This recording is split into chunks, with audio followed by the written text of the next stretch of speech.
imħabbra d-dettalji ta' 8 edizzjoni tal-Malta Arts Festival li ser jittella bej 30 ta' Ġunju l-14 ta' Lulju. It-tema magħżula għal din l-edizzjoni hija l-aċċessibilità kulturali.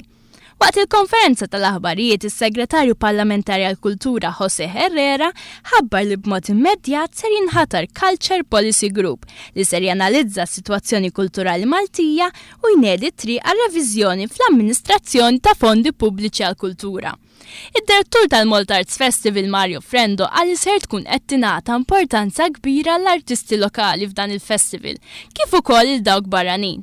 Eċitati una qed naħdmu biex dan iċ-ċirku jsir realtà, se naħdmu fuq ċirku kontemporanju Malti li huwa performer based li se qed jiġi kummissjonat mill-Arts Festival għall-ewwel darba.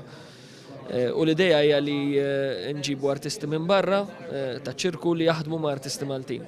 Ninsab kuntent ħafna minn politika li fihem ukoll l-Onorevoli Herrera li se juża l-politika kulturali u sa tiġi mħadna u sa jaħdem flimkien ma' l-artisti u s-settur biex din tiġi implementata, ġifieri we have exciting times ahead. Fost il-produzzjonijiet Maltin hemm dari rari taħt id-direzzjoni ta' Chris Dingley u produzzjoni ta' Xombu Ħaġar.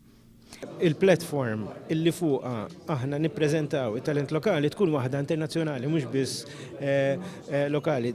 Dan anka fid-dawl tad-dimensjoni Ewropea. Dan il-festival ser jkun organizzati wkoll workshops għal diretturi u atturi, għażeffina u ieħor għal mużika mill-grupp tal-korda Kronos Quartet li ma' workshop qed jiġi organizzat għall-ewwel darba fl-Ewropa.